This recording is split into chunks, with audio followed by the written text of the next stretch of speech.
Bonjour à tous et bienvenue pour cette nouvelle vidéo. Aujourd'hui, on se retrouve pour une critique de film et il sera question de Blue Jasmine réalisé par Woody Allen. Blue Jasmine raconte l'histoire de Jasmine jouée par Cate Blanchett qui se retrouve au pied du mur, qui n'a plus un rond, qui n'a plus une thune, elle a perdu sa maison, elle a tout perdu par rapport à son mari qui a fait de la fraude fiscale. Son mari qui est joué par Alec Baldwin. Il se trouve que j'avais vu ce film à sa sortie et j'avais apprécié le film. Voilà, j'avais trouvé le film appréciable.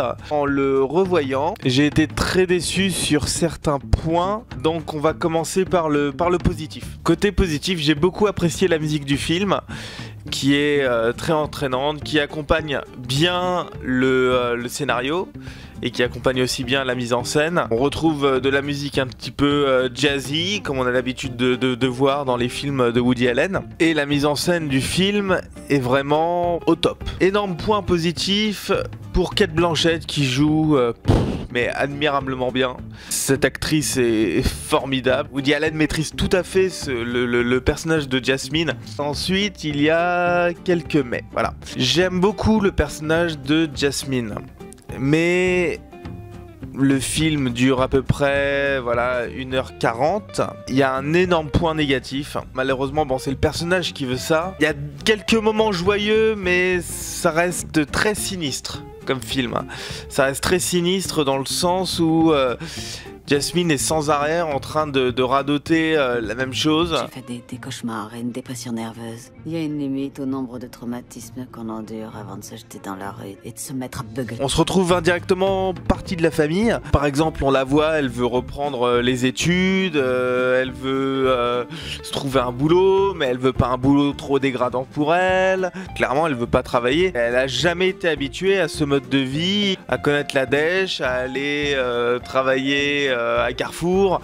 Elle fait sans arrêt la remarque à sa sœur en disant toi t'es une petite péteuse, toi t'as besoin de faire ça pour vivre, parce que la sœur de Jasmine bosse dans un supermarché. Jasmine lui fait sans arrêt le reproche en disant ouais, de toute façon t'as jamais réussi à t'en sortir dans la vie, chez qui tu viens demander de l'aide, espèce de salope. On a un petit parti pris pour Jasmine, on a un peu de peine, mais pour moi pas assez, parce que le personnage n'est pas appréciable.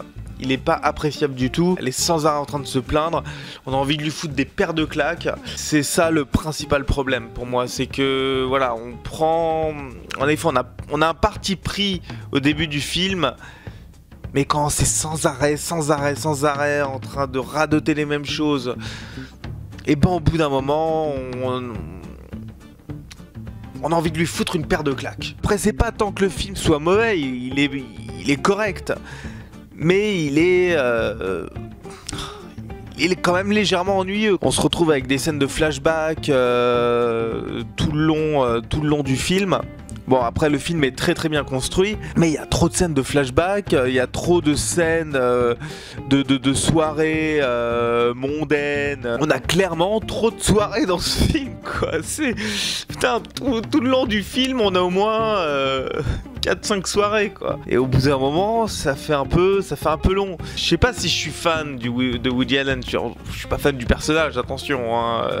Voilà, quand c'est qu'il s'est marié avec sa frangine, enfin sa frangine, sa fille adoptive, encore pire, mineure, pédophile. Et ce qui se passe, c'est que justement, ce que je trouve bizarre dans ce film, c'est qu'on a un discours très moralisateur. C'est comme si Woody Allen se parlait à lui-même pendant tout le film. À un moment donné, on a le personnage du mari de Blue Jasmine, enfin l'ex-mari, qui se retrouve à tromper Jasmine avec une mineure. Jasmine lui fait le reproche en disant oui, comment tu peux sortir avec cette fille, on avait bâti énormément de projets ensemble. De toute façon, Jasmine, c'est la nana qui se fait entretenir par strictement tout le monde, par son mari, par sa sœur. En fait, je dirais que le gros problème du film, et ceux qui ont vu le film pourront peut-être en témoigner, c'est que le film a un début,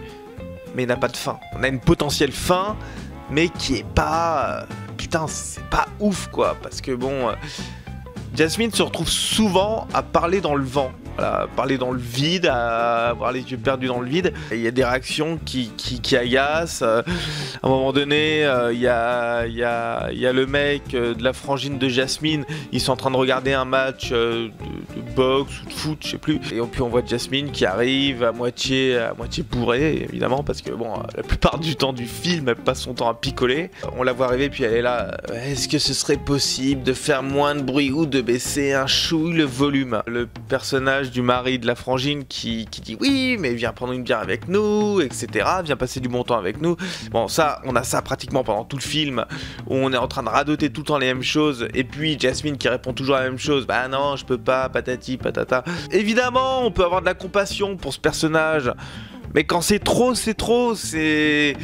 Il n'y a pas d'évolution, et puis voilà, moi j'ai trouvé le personnage de Jasmine détestable.